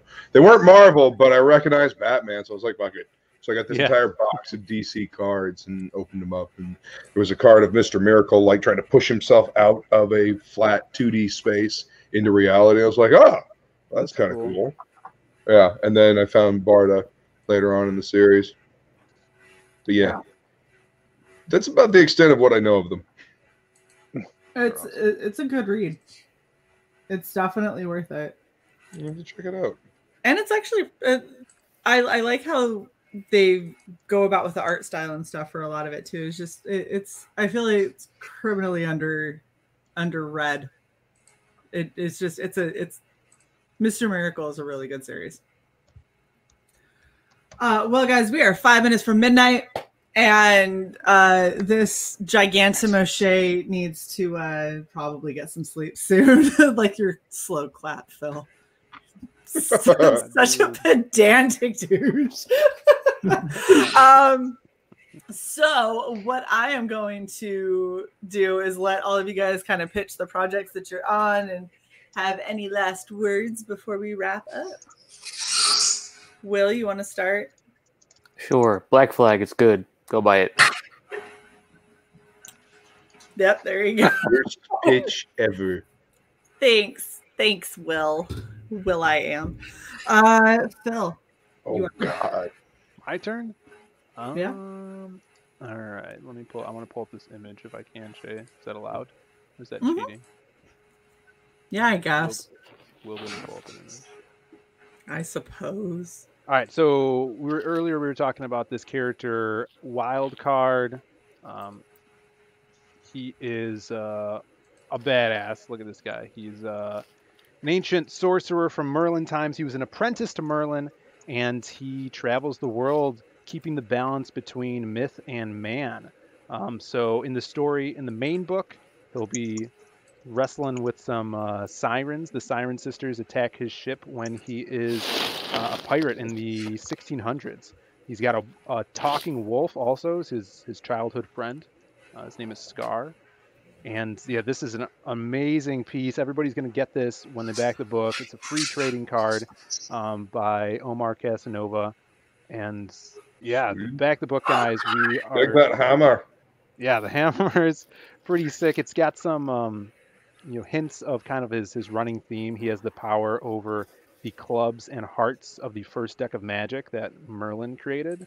So that's where he gets his powers from. So he can control nature and emotion through his magic.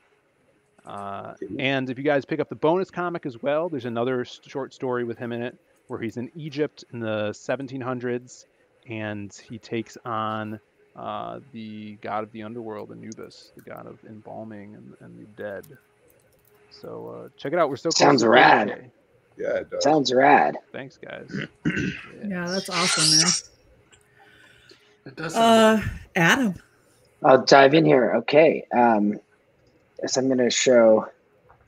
So the Kill Journal. Back it. I realize I'm now on the Microsoft Edge, so sharing screen becomes an impossibility.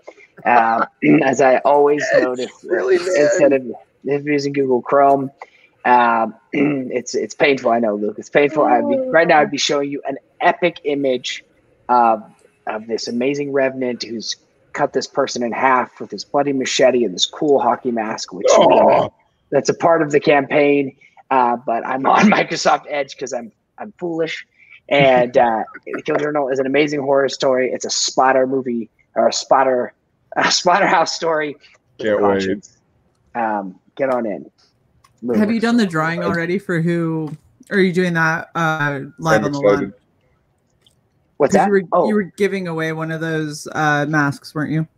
Yeah, so I gave away. So for people who sign up on the pre-launch for the first month, I gave away that mask. And for the second month of the pre-launch period, which ends October 6th, I'm giving away another mask. This full movie quality Revenant, slasher mask. So you will be the badass person for Halloween this year. Don't use Microsoft Edge when streaming. Jason says people use Edge to install Chrome, and look at how awesome Phil is. Phil's got your back because Shae's lazy. Phil, nice. Yeah, just Phil, thank you. My girl Murdy. This art's awesome. Yeah, thank you. I can't wait for this book, dude. This is gonna be fun. I can't wait for this. Thank I really you. can't. Thank you for showing. Appreciate it, guys. Luke.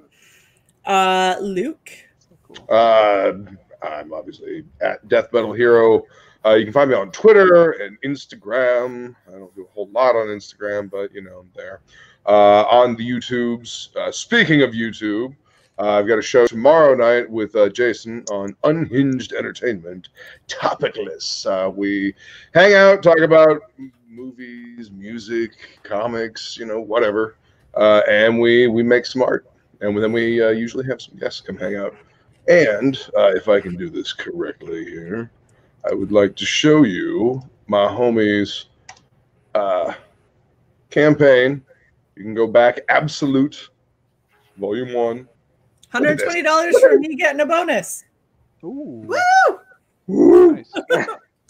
Dude, this is an epic looking black and white book, by the way. And I'm a fan of black and white books. I backed it. Black and white. Yeah. Nice. Dude, I'm telling you. So one of the biggest benefits, obviously, of editing is that you get a preview of these stories. This is an awesome, fucking fun as shit story with really great art. So I've seen the entirety of the book, and oh my gosh.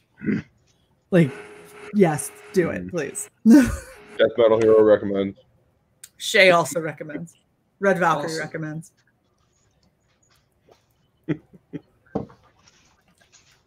All right, John. All right, since everybody's sharing, I feel compelled that I must try. Do it. Best of luck. Don't boot yourself. You know what? I will probably boot myself. That's okay. Don't boomer it. Okay. He's There we like, go. Don't boomer, don't boomer, So, don't boomer. don't know if you guys can't see anything, can you? Nope, you haven't shared your screen. I haven't shared crap. Well, here we go. Share. There we go. Booyah. There you go. See, every now and again. Did it. Unhinged was gracious enough to put in a link for the Magna, the Last Pantheon sign-up sheet. So here's just a few of, here's like some of the cover options that you'll get.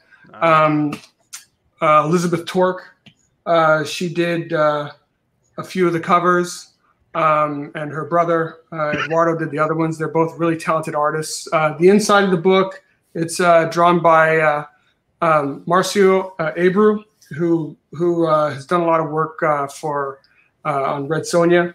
So I think the style is very much akin. Yeah, it's very much akin to and tailored for this kind of a story. So if you like, tales of mythology with a little bit of World War II history sprinkled in there, hop on board. And then also there is Black Tiger, which is currently in demand. So with Black Tiger, you get 172 pages of fury in a book. Hope you'll back it, and just appreciate everyone that has backed it. I really appreciate you doing so. I don't take that lightly, and just want to make sure that I'm fulfilling and getting everyone in their books. So if you want to see this is Black Tiger, just saying. Man, look at that.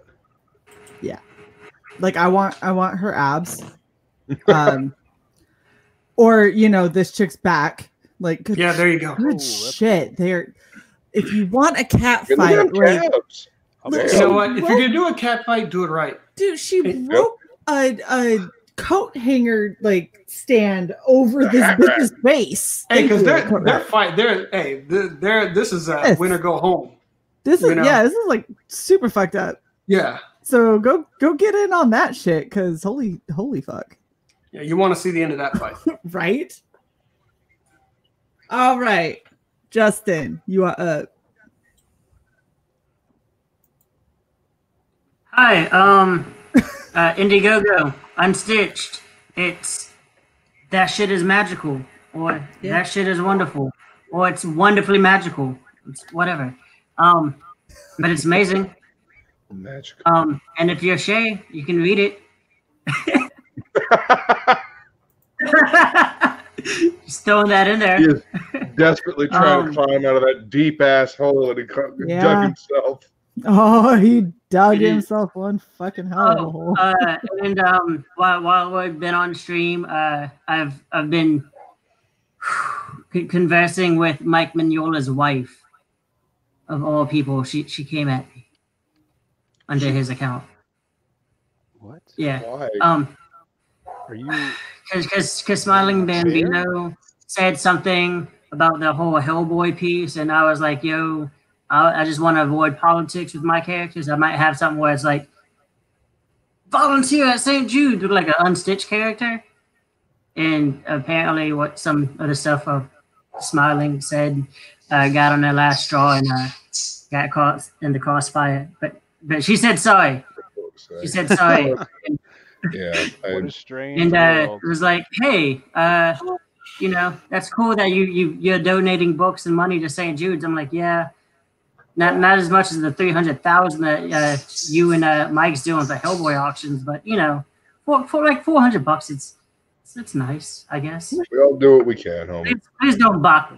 Please don't have Mike's account block me. I do like looking at it.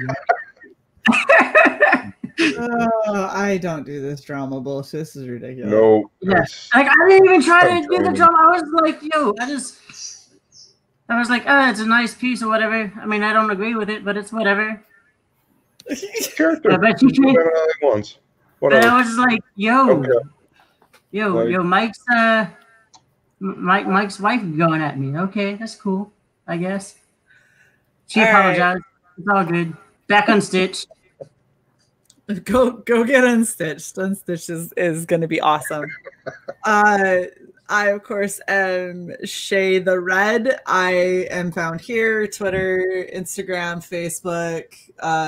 It's all in the description. Follow me. Make sure that you follow Shae. It should be coming back in the beginning of October. Hey, and I was just talking about I think that we're tentatively looking at the 10th to have our big blowout stream. So make sure you get in on Red Valkyrie. Make sure that you've already subbed. You hit that bell all the way up to all notifications, because we've got Shae coming back. We got my 35th birthday, and we have the celebration for us hitting 1K and getting monetized. I have so much amazing shit to give away, guys. It is epic. It is beyond epic. Tons of art, lots of books, lots of prints. I commissioned a couple of pieces. I don't know, if I'm feeling real froggy, I might actually order some samples of some of our new merch and give that away. So hell yeah. Just saying. But thank you guys so much for coming and hanging out. It is always a blast. And we will catch you guys next Sunday. Is the end of our first season of Writing Prose, and we are going to end everything by reading some of the people who have submitted in one-pagers.